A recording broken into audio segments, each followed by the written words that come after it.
Our first example being action FPS. It's a straight action-based game. The audio's main purpose is to serve the immediate and obvious features in the game. The things that we have to consider is the style and music of the style and genre of the music being action-based, slightly arching over the soundscape and evoking a sense of the environment as well as the drama of the mission. Being the first person, the sound effects play a very personal role. And usually they are kept up close, giving a sense of the player giving a sense of the shooter who's placed in a particular environment. The role of dialogue often is in the form of personal thought or prompts from the NPCs, either in the form of interaction or indication of enemy's position. So positional sounds are also important.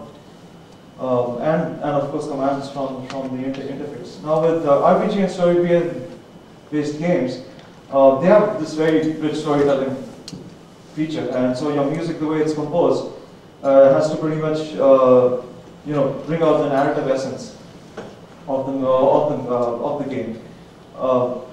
You'll be dealing with in-game music or versus cutscene music, and transitions between them have to be continuous. Music is not only used interactively, but you would also have character-specific themes and event-specific themes. Each one will have a certain style, to convey the kind of character that you're playing. Again, in terms of the sound effects of the games, it will be character-specific, event-specific. The size of it will depend on the size and the strength of the character, and it's a great place for voice acting. I mean, each character is given tone and personality, and therefore involves in getting the right talent. Now with the racing games, usually these are like straight out, straight out action-oriented car racing games. Anything and everything that is done in a racing game is primarily to give the player a sense of speed. Right from the style and pace of music to collision sound effects, car roars. All are done to denote that we're in the race or in the middle of a chase. With the Need for Speed, they did this really awesome thing where they put all these famous rock hits, and they used to transition between a very Hollywood style BGM, like every time the cops chase. They had this whole nice feature of like pitching down on the audio when there were slow motion sequences or during bullet time. All are designed to immerse players and keep them on the edge of the seats. Now, the audio plays a really important role in adding this weight and gives the feeling of friction while you're dealing with fast-moving visuals. With sports games, every sport game with sports games, it's kind of like it depends on the sport. You could have American football, soccer, golf, and cricket. Typical features that are attributed to a particular kind of sport are often highlighted. A lot of the inspiration that we take from for the sound design is basically we take it from its presentation style on TV, because pretty much fans are familiar with that style. Usually our theme tracks are heroic sports themes, and you have these winning stingers and stuff. Sound effects might be exaggerated, but often are very realistic and implemented in the manner to denote camera angle and distance. What is different from what we watch on TV and obviously in the game is that the player voices are often kept audible and slightly exaggerated to immerse you and give you a sense of the stadium. Dialogue essentially is used in the form of commentary. Now in Man 10, a lot of the stuff that they did was pretty interesting. They did the way they constructed the commentary, it used to move along like how you actually perform the game and how the character of the player actually performed. So actually it was pretty cool. Now with strategy games, because of how audio is applied, certain specific considerations are made. Now, there are various number of events that normally happen. So you have to kind of prioritize what's going to happen, especially with when you're dealing with real-time based games or turn-based games. Turn-based games are often slow and pace. Each side will have a turn, and you'll have a sequential play of sounds, but rather than too many simultaneous sounds. But in real-time based games, often a number of simultaneous events are taking place, so there's always a risk of cluttering the soundscape. So not only do we need to prioritize certain sounds, but we need to consider that the sounds that are played frequently and continuously are not too obtrusive to avoid confusing or overwhelming feedback. So now the next one is casual games. They're pretty simple by design and with fun animations and fun gameplay, and they're simply made so the audio is often kept cute and fun to listen to, but in no way does it mean that we don't get to immerse them there. In fact, the audio plays a major role in sustaining interest.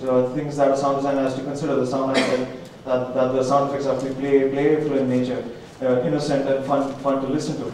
You could have a boing, a zap, a funny balloon pop explosion or something, and funny vocal expressions, all creating good fun and all creating a good fun interactive pool of voices.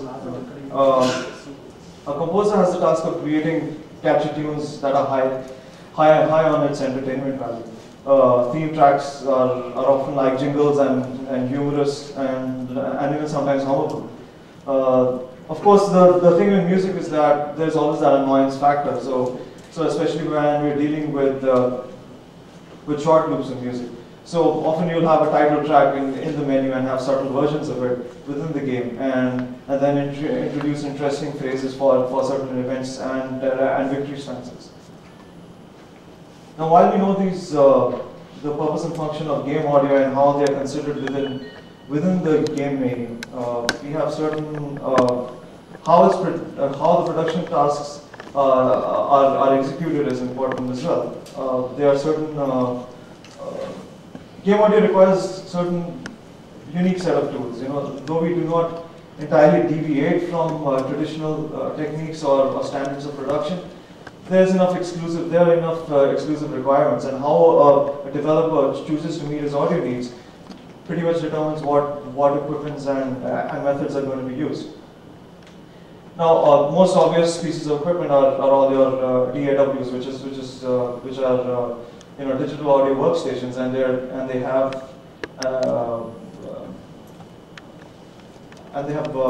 multi-track capabilities, sequencing.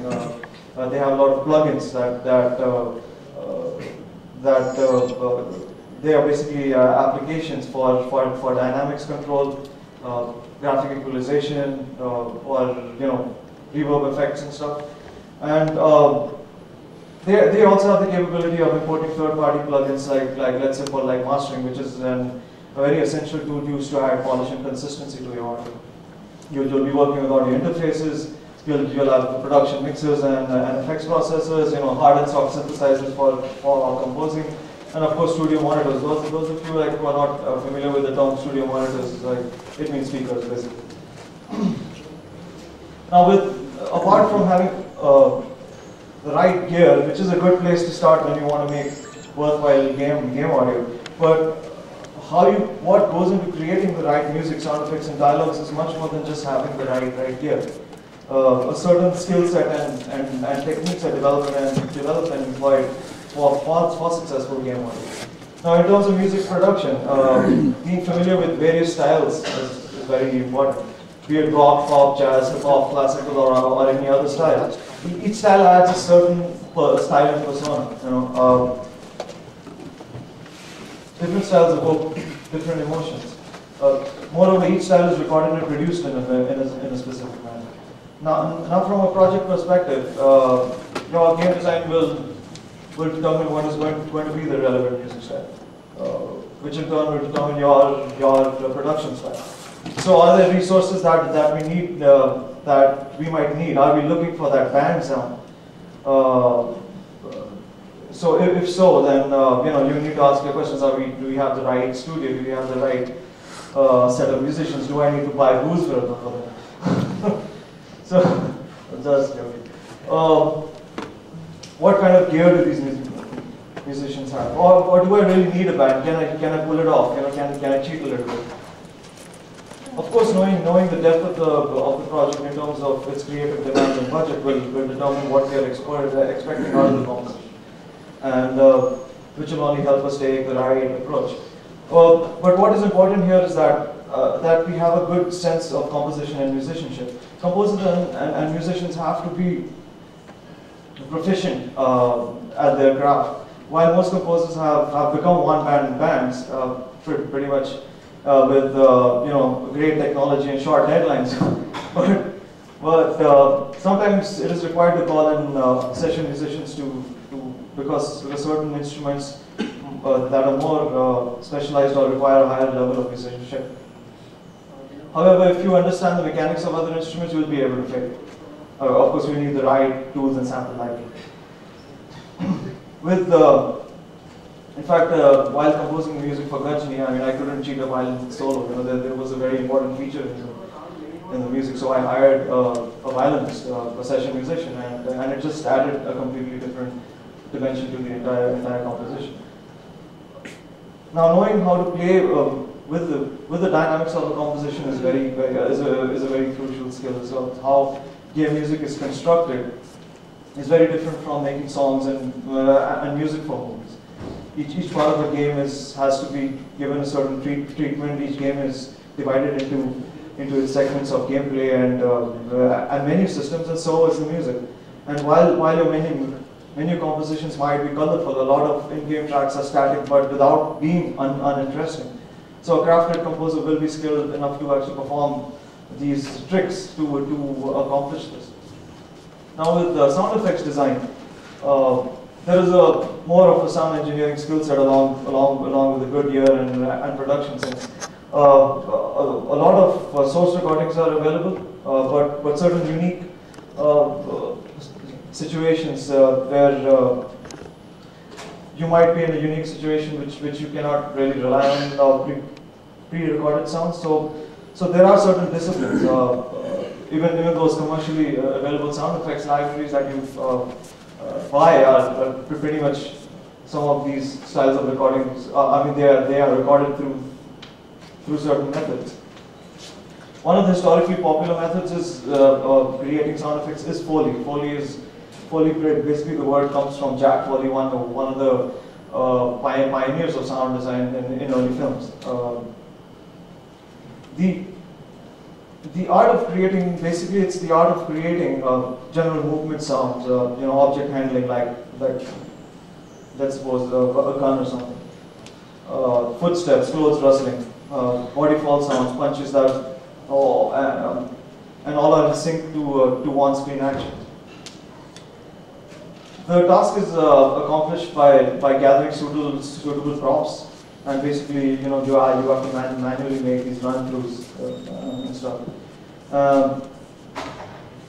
In games, the purpose here is basically to give a sense of realism to what the player is experiencing. For effective Foley and more specialized form of sound effects, having a good ear and acoustic sense is a valuable skill. Knowing how to use an environment to create a sound effect, like I've done this stuff for cartoons and stuff. Like there was this whole dungeon scene, and we actually took a fire escape, and we put microphones and created certain sounds and stuff. So each one, if you understand where to place the mics, you can actually get some really very interesting sounds. Now, the other method is remote recording and capturing, which is basically going into an environment and actually capturing that environment.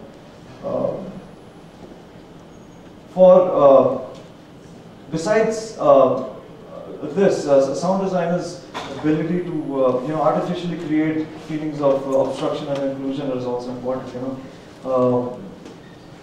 It's basically like he should be able to create like what a sound sounds like